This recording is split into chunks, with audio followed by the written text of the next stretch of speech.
Good evening. This is Daphne Johnson. I am the author of She Said Yes. It's time to answer the call to purpose. I am back for week 2 of gratitude as we acknowledge National Gratitude Month. And also, with it being November, we know that this is the month that we celebrate Thanksgiving as well. As believers, we get together to celebrate with our family and friends to acknowledge God's divine favor in our lives and to recognize that we are indeed blessed and He deserves our thanks.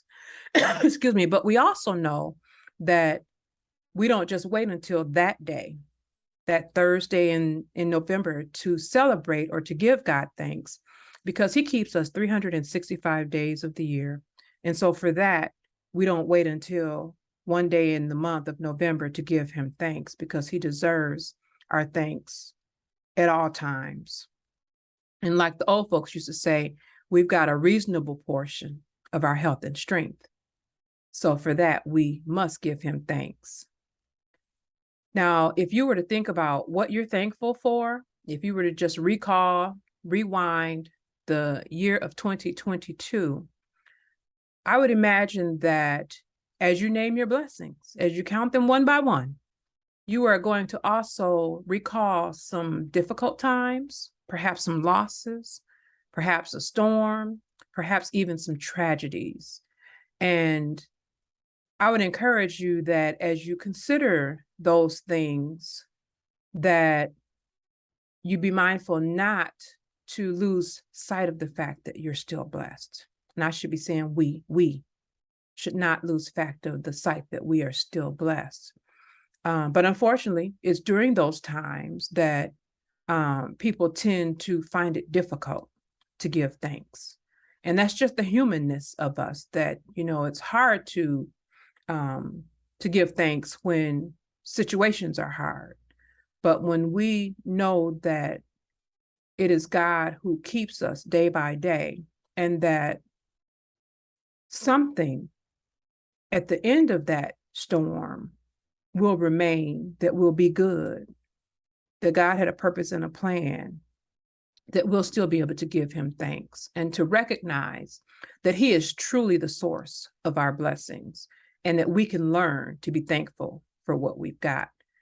And we should also be mindful not to confuse having things or having status or accomplishments as a level or a measurement of how blessed we are.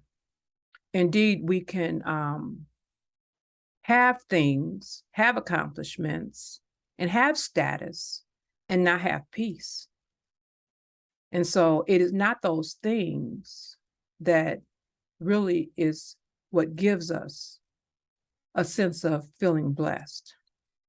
Paul wrote the letter of Philippians to the church of Philippi while he was in a Roman jail. And that letter was delivered to the people by a messenger who had gone to see him to deliver gifts, which included money and other necessities for Paul while he was imprisoned. The letter was intended to thank them for their gifts, but also to encourage them in the Lord. Now, how interesting it is that Paul was writing from a Roman jail, and here he was endeavoring to encourage others who weren't bound. So although he was in prison, we could say that Paul really was a free man. Paul had the peace of God that passes all understanding. And I don't know about you, there's nothing like the freedom that comes from having the peace of God in your life. And it is having the peace of God that makes it possible to experience those storms, tragedies, or losses and still keep it together. I believe also the letter was an opportunity for Paul to witness to the church that he was writing to, that God was keeping him, even though he was in prison. He writes, "Not that I speak in respect of want, for I have learned in whatsoever state to be content." He is letting them know that he appreciates their gifts, but it is not the gifts that made it possible for him to rejoice. He goes on to say that he has learned to be content. The dictionary says to learn is to acquire knowledge of something or a skill in something by studying through experience or through instruction. Now, we realize that if we've gone to school, we learn by doing, we learn by listening to lectures, we learn by doing our homework. And the same thing it is in life, we learn through the experiences that God allows in our life. And then when it comes to being content, content is to be satisfied with where you are, satisfied with what you have, satisfied with who you are, not wanting anything more or needing anything more. Paul acquired this ability to be satisfied. He acquired the ability to be satisfied. And again, it comes through experience. And we live in a world where there's always a next level, a newest thing, new gadgets, new clothes, new cars, etc. You see ads pop up on your phone trying to tell you you need the upgrade. But to be satisfied is to truly not feel like your life isn't as meaningful if you don't have those things. And life teaches us through experience where our true help comes from, where our true peace comes from, and who is really on our side, and that we don't need those things. And sometimes those experiences, they can be good or bad, can be classified as what I would call contentment 101. Being in a space where maybe, it wasn't the space you signed up for, but you learn to be content in that space or in that season. That doesn't mean to be complacent, and I won't go there today, but it means to just truly be accepting and not murmuring and complaining, but appreciating the season that you're in. Now, Contentment 101 is not a classroom session. When I referred to going to school and having homework, Contentment 101 is field work. And you learn while living. You learn by going through experiences that can sometimes try your soul and try your patience. The enemy would have us to believe that when we're in the course of contentment, that we're not still blessed. If we don't have, or if we're not where we want to be, or we don't have the newest things. But let's think about Job for a moment. Job lost it all. He lost everything. His houses, his land, his children. But at the end of the day, Job still worshiped God. So when it comes down to it, nothing else matters above having God. That is where our true blessings come from. Paul goes on to describe examples of the various states he has found himself in, through which he has learned to be content. He says he's learned to be content through being abased, or that being during times of restraint, or perhaps times when there was what we know as recession. He also says he has learned to abound, which is during prosperous times. So we learn to be content when we have a little bit, and we learn to be content when we have much. And so that allows us then to look at our life, whether we're going through days of ease or days of difficulty, and we can truly recognize that we're still blessed and that we owe God our thanks. You may not have everything you think you need, but you've got exactly what you need.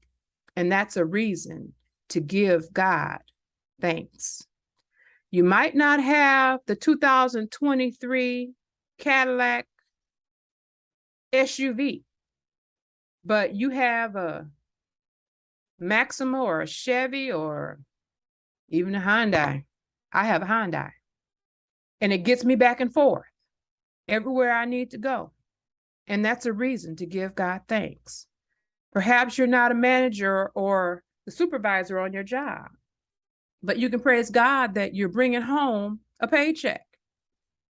The Bible reminds us in everything, give thanks.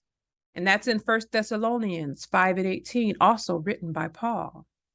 So in every situation, every circumstance, give thanks to God for the promise that he can always work things out for your good. So if you're in a difficult situation, a situation that maybe you didn't plan for or sign up for, you can remember, and we know that all things work together for good to them that love God, to them who are called according to his purpose. And that also is written by Paul, Romans 8:28, which happens to be one of my favorite scriptures. So you can look at situations that may not have been situations, again, that you planned for or signed up for, but you can think to yourself, it's all good. And if it's not all good today, it's going to be all good. God is going to make something happen in that situation or through that situation that will be good, because it will be for your good and also for his glory. There's no song that I recall hearing as a kid that speaks to this, and it's not a gospel song. But I read that it got some airtime on gospel stations because of the message found in the lyrics.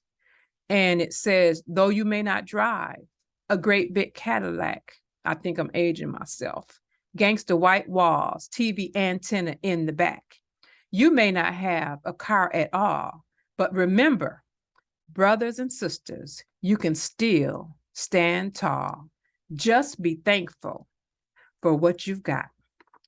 And it is on that note, I will say, thank you so much for tuning in, for listening. I'm a little bit later than I anticipated today.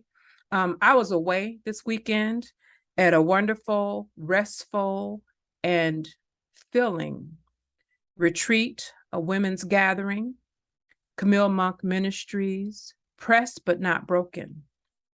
And that's a whole nother conversation, just about how meaningful it is as a woman to be in the company of other sisters who are all seeking the same thing, and that's a filling for their cups so that they won't be empty, so that they can then turn around and pour and do the work that God has for them. And so I had to take a little nap after getting in from my road trip. And so I'm a little bit later than I anticipated. But again, I thank you for joining me. And I would encourage you to like, to share, and offer any feedback or comments that you might have on today's video. And then look forward to tuning in next week, again, for She Said Sundays and the third installment as we talk about gratitude. Thank you again and have a good evening. Bye-bye.